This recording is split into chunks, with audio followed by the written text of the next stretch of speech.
सभी श्रोताओं को हमारा नमस्कार।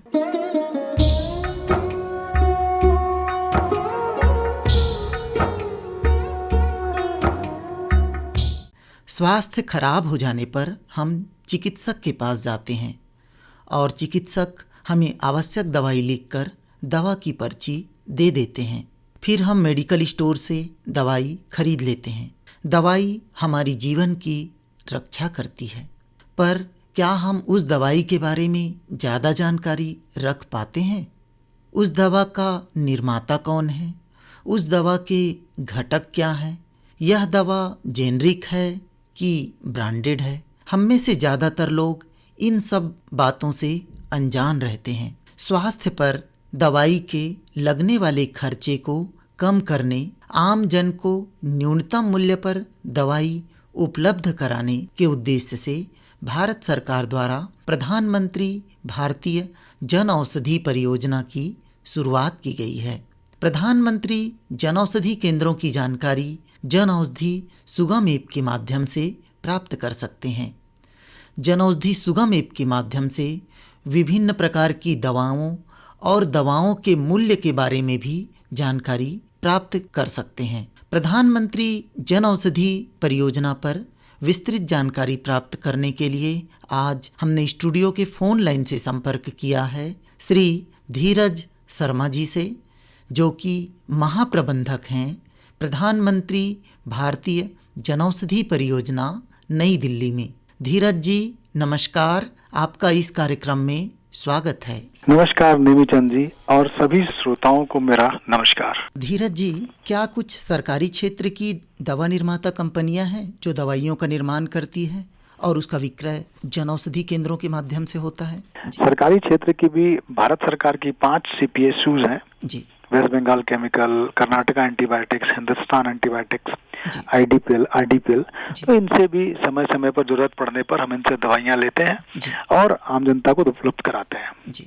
धीरज जी, यदि कोई व्यक्ति रोजगार के लिए जनौषधि केंद्र खोलना चाहे तो उसके लिए क्या योग्यताएं होनी चाहिए? कहाँ संपर्क करना चाहिए? क्या कुछ आर्थिक अनुदान भी प्रदान किया जाता है?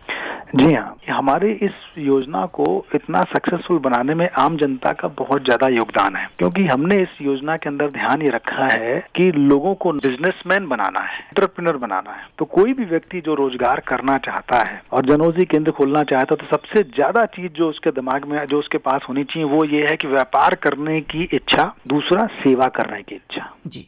जैसा कि हमारे माननीय कैबिनेट मंत्री माननीय श्री मनसुख मांडविया जी का कथन है कि सेवा भी रोजगार भी, तो ये एक ऐसा विजन उसके पास होना चाहिए। अब इसके अलावा रिसोर्सेज की अगर हम बात करें तो उसके पास कम से कम 120 स्क्वायर फीट का एरिया होना चाहिए। वो उसकी अपनी जमीन भी हो सकती है, किराए पर भी ले सकता है, लीज पर भी ले सकता है जी। दूसरी चीज उसके पास या तो वो स्वयं फार्मासिस्ट हो, क्योंकि ड्रग एक्ट ये बोलता है कि अगर आपको बिजनेस दवाइयों का करना है तो आपके पास लाइसेंस होने के लिए आपके पास उसका अनुभव होना चाहिए, जो फार्मासिस्ट होना चाहिए। तो या तो वो स्वयं फार्मासिस्ट हो या फिर वो किसी फार्मासिस्ट को अपने यहाँ एम्प्लॉय कर सकता है। इसके अलावा उसके पास कुछ थोड़ा फंड भी होना चाहिए ताकि वो उस योजना को चला सके प्रॉपर तरीके से। अब हम जब बात करते हैं आर्थिक अनुदान की, तो इसमें भारत सरकार की बहुत अच्छी योजनाएं आर्थिक अनुदान के रूप में दी गई हैं कि किसी भी कोई भी जनौषधि केंद्र पूरे भारत में कहीं भी अगर खोला जाए तो उसको 5 लाख रुपए तक का इंसेंटिव आर्थिक अनुदान के रूप में दिया जाता है, जो कि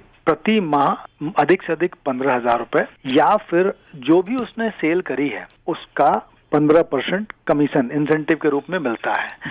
ये सारी प्रक्रिया DBT आधार के थ्रू होती है, यानी कि उसके अकाउंट में ऑटोमेटिक पैसे जाएंगे। उसने जो भी परचेज हमारे हेडक्वार्टर से या हमारे डिस्ट्रीब्यूटर से करी, क्योंकि हम अपना सॉफ्टवेयर सबको देते हैं फ्री ऑफ कॉस्ट, तो उस सॉफ्टवेयर के अंदर उसकी एंट्री हो जाती है और ऑटोमेटिक उसके आधार पे उसको इंसेंटिव मिल जाता है। ये इंसेंटिव जो उसको मार्जिन मिलता है, जो एक नॉर्मल हमारा जो जनौषधि केंद्र का मालिक है उसको एक रेगुलर मार्जिन भी मिलता है दवाइयों को बेचने के ऊपर, उस मार्जिन के अलावा है, मार्जिन लगभग 20% के आसपास होता है, उस मार्जिन के अलावा अलग से उसको 15% इंसेंटिव जो मैक्सिमम 15,000 रुपए है वो उसको मिलता है। ये तो एक नॉर्मल इंसेंटिव हो गया। इसके अलावा सरकार ने कुछ ऐसे जो एस्पायरेशनल डिस्ट्रिक्ट हैं जो नीति आयोग ने जिनको बताया है, जिसमें कि आपके छत्तीसगढ़ में भी कई जिले ऐसे हैं जिनको आम भाषा में लोग पिछड़ा जिला कहते हैं। इस तरह के तमाम क्षेत्र हैं। आपके नॉर्थ ईस्ट का एरिया है, हिमालयन टेरिटरी है, आइलैंड टेरिटरी है, या फिर कोई हमारी महिला बहन है, महिला उद्यमी है जो बिजनेस करना चाहती हैं, दिव्यांग साथी हैं हमारे, CST साथी हैं हमारे, उन सभी के लिए एक स्पेशल इंसेंटिव जो 2 लाख रुपए तक होता है वो भी देने का प्रावधान किया गया है। ये स्पेशल इंसेंटिव उनको दुकान इस्टेब्लिश करने के लिए, 1.5 लाख रुपए इंफ्रास्ट्रक्चर के लिए और 50,000 रुपए उनके कंप्यूटर और सॉफ्टवेयर, इन चीजों के लिए उनको दिए जाते हैं। तो इस तरह का आर्थिक अनुदान इस स्पेशल कैटेगरी को अलग से दिया जाता है। तो 2 तरह के हो गए, एक इंसेंटिव 5 लाख का और एक 2 लाख का अलग से आर्थिक अनुदान। ये भारत सरकार की तरफ से स्पेशल सपोर्ट होता है जो भी हमारे साथी जन औषधि केंद्र खोलना चाहते हैं उनके लिए। सर, इसके लिए कहाँ संपर्क करना चाहिए? जी, इसके लिए भी हमने पूरा डिजिटल सिस्टम बना रखा है। हमारी वेबसाइट पे चले जाएं, PMBI की वेबसाइट के ऊपर सारी उनको जानकारी मिलेगी। इसके अलावा हमारा टोल फ्री नंबर है 1800-180-8080, इस पे कॉल कर सकते हैं।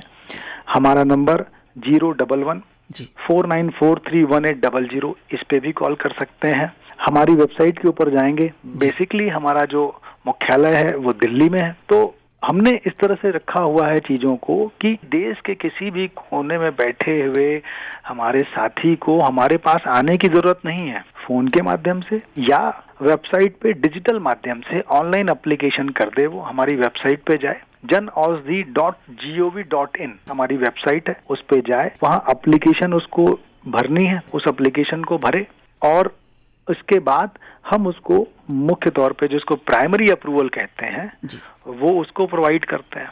प्राइमरी अप्रूवल मिलने के बाद उस अप्रूवल की कॉपी लेकर के उसको अपने क्षेत्र के ड्रग इंस्पेक्टर से मिलना पड़ेगा। भारत सरकार ने प्रधानमंत्री जन औषधि खोलने वाले साथियों के लिए एक स्पेशल गजट नोटिफिकेशन निकाला हुआ है जिसको DO लेटर कहते हैं, जिसके आधार पे किसी भी एप्लीकेंट को 10 दिन में जन औषधि का लाइसेंस मिलने का प्रावधान किया गया है। तो हमारे जो भी साथी हैं अलग अलग राज्यों में जो ड्रग डिपार्टमेंट में काम करते हैं, जो ड्रग इंस्पेक्टर होते हैं, उनको इसकी जानकारी है। वो जनरली 8 से 10 दिन में उनको लाइसेंस की कॉपी उपलब्ध करा लेते हैं। बीच में वो उनकी दुकान पे एक बार चेकिंग करते हैं कि भाई दुकान प्रॉपर बनी हुई है, इंफ्रास्ट्रक्चर होना चाहिए, एक फ्रिज होना चाहिए, आप जो दुकान के लिए बेसिक इंफ्रा है उसको आपने बिठा रखा है। जब उनको लाइसेंस मिल जाता है तो वो उस लाइसेंस की कॉपी और बाकी डिटेल हमारे पास भेज देते हैं, जिसमें कि GST, बैंक अकाउंट, क्योंकि उनके आधार लिंक अकाउंट में उनके इंसेंटिव के पैसे जाने हैं DBT के थ्रू, तो वो सारी डिटेल वो हमें भेजते हैं। साथ में एक एग्रीमेंट होता है जो BPPI उनके साथ साइन करती है, वो एग्रीमेंट की कॉपी हमें भेजते हैं वो जो हमारे साथी हैं जो नया जन औषधि केंद्र खोलना चाहते हैं। ये सारी डिटेल हमें जैसे ही मिलती है हम उनको ऑनलाइन माध्यम से ही उनको फाइनल अप्रूवल दे देते हैं। उसके बाद उनका नाम, उनकी दुकान, जन औषधि केंद्र का सारा डिटेल हमारी वेबसाइट पे दिखने लगता है और उनको और हमारे जितने डिस्ट्रीब्यूशन के साथी हैं उनको इन्फॉर्मेशन चली जाती है कि अब ये हमारे ऑथराइज जन औषधि केंद्र हैं, इनको रेगुलर तरीके से दवा की उपलब्धता कराई जाए। तत्पश्चात वो भी जन औषधि केंद्र वाले जो हैं वो हमारे लोकल डिस्ट्रीब्यूटर को या फिर हमारे CWH को अपना ऑर्डर भेजते हैं। वो भी सॉफ्टवेयर के थ्रू होता है, उनको सॉफ्टवेयर की ट्रेनिंग ऑनलाइन माध्यम से कराई जाती है हमारे जन औषधि केंद्र के जो भी हमारे ओनर हैं, साथी हैं, उन सबको उसके थ्रू वो ऑर्डर प्लेस करते हैं। तत्पश्चात उनको प्रोडक्ट या दवाइयों की सप्लाई कर दी जाती है और फिर वहां से वो आम जनता को दवा देना स्टार्ट करते हैं। धीरज जी, जन औषधि केंद्रों में महिलाओं और किशोर वय बालिकाओं के लिए स्वास्थ्य की दृष्टि से क्या विशेष प्रावधान किए गए हैं? जैसा कि हमारे माननीय प्रधानमंत्री जी ने 15 अगस्त 2019 को लाल किले के प्राचीर से संबोधित करते हुए बताया था कि महिलाओं के स्वास्थ्य पर स्पेशल और मुख्य तौर पर फोकस किया जाएगा। उस कमिटमेंट को पूरा करते हुए प्रधानमंत्री जन औषधि केंद्रों के माध्यम से पूरे भारत में 1 रुपए में सुविधा सैनिटरी नैपकिन की उपलब्धता कराई गई है। भारत एक ऐसा देश है जो विविधताओं से भरा हुआ है, जहाँ बहुत सारे पढ़े हुए लोग भी हैं तो कुछ कम पढ़े हुए लोग भी हैं, जहाँ पर कि महिलाओं का स्वास्थ्य हमेशा से एक बड़ा टैबू सब्जेक्ट रहा है। तो हमारे यशस्वी प्रधानमंत्री जी ने इस सब्जेक्ट को बड़ा ही आम जनता से जोड़ते हुए इस सब्जेक्ट को रिकॉग्नाइज किया और उनको ये समझ में आया कि सैनिटाइजेशन है, महिलाओं का हाइजीन जो है वो बड़ी समस्या है और उसको भी वही समस्या ये है कि वो बहुत महंगा है। जी। तो उन्होंने इसके लिए स्पेशली इस पर फोकस करते हुए इसके लिए सारे अधिकारियों को निर्देश जारी किए, और अब आज मुझे बताते हुए अत्यंत खुशी है कि 1 साल से ज्यादा हो चुका है और हम भारत के प्रत्येक कोने में 1 रुपए में सुविधा सैनिटरी नैपकिन पहुंचा रहे हैं। यानी आज हमारी जो माताएं बहनें हैं उनको किसी भी प्रकार की पैसों की समस्या के लिए अपने जो माहवारी के दौरान अगर आप देखें तो कोई कपड़ा यूज करते थे, अलग अलग तमाम चीजें यूज करते थे, आज उस तरह से परेशान होने की जरूरत नहीं है, क्योंकि अल्टीमेटली अगर इस पर ध्यान न दिया जाए तो महिलाओं के कैंसर की और कई तरह की समस्याएं होती हैं, जैसा कि सारे चिकित्सक बताते हैं। तो ये वादा जो हमारे यशस्वी प्रधानमंत्री जी ने किया था आम जनता के साथ, उस वादे को उन्होंने पूरा किया। आज प्रत्येक जनऔषधि केंद्र पर 1 रुपए में सुविधा सैनिटरी नैपकिन उपलब्ध कराया गया है, जो एटमॉस्फेयर को, इन्वायरमेंट को भी नेगेटिव तरीके से खराब नहीं करता। ये ऑक्सो बायोडिग्रेडेबल है, यानी आपके एटमॉस्फेयर को भी नेगेटिव तरीके से इम्पैक्ट नहीं करता है। जी।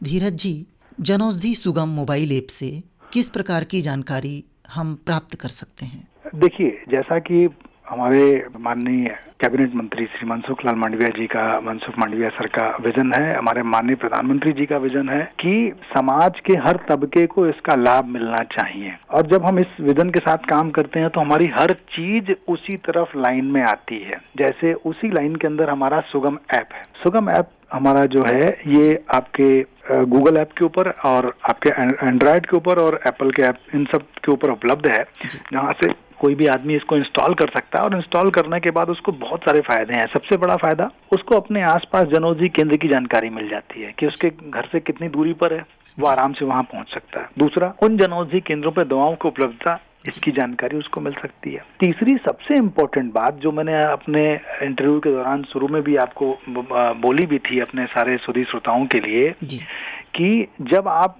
क्योंकि आपने एक सवाल किया था कि वो कैसे पहचानेगा कि जेनरिक दवा जो है वो कैसे होगी, वो कैसे पहचानेगा कि जेनरिक दवा में क्या है और बाकी में क्या है। तो सुगम ऐप के अंदर वो जब अपनी दवा का, ब्रांडेड दवा का नाम डालता है तो उसका जेनरिक वर्जन का दाम और उसका केमिकल नाम दोनों आ जाता है। तो आम जनता के लिए बड़ी यूजफुल चीज है कि सिर्फ जन औषधि केंद्रों की जानकारी ही नहीं है, उन दवाओं की कीमत क्या है, यानी उसको दूध का दूध और पानी का पानी सच सामने जानने के लिए कहीं और जानने की जरूरत नहीं है। जैसा कि भारत सरकार का है कि भाई डिजिटल करना है इस देश में हर एक चीज को, वो एक डिजिटल मोबाइल, उसकी मोबाइल के अंदर उसको सारी जानकारी जेनरिक दवाओं के बारे में मिलती है। तो इस तरह से सुगम ऐप के द्वारा समाज के हर तबके को लाभ पहुंचाने का प्रयास हो रहा है। हमें जानते ही अपार हर्ष हो रहा है, 2019-20 में आम जनता को लगभग 2,500 करोड़ रुपए की बचत जनऔषधि केंद्रों के माध्यम से हुई। 2020-21 में लगभग 4,000 करोड़ रुपए की बचत हुई, और इस ईयर 2021-22 के अंदर ऑलरेडी 1,500 करोड़ रुपए की बचत हो चुकी है। तो इस तरह से आम जनता के पैसे को, आम जनता की गाढ़ी कमाई के पैसे को बचाने का एक बहुत ही उत्तम माध्यम प्रधानमंत्री जनऔषधि केंद्रों के माध्यम से किया गया। आपने हमारे श्रोताओं को जनऔषधि परियोजना के संबंध में इतनी महत्वपूर्ण जानकारियां दी, इसके लिए आपका बहुत बहुत धन्यवाद।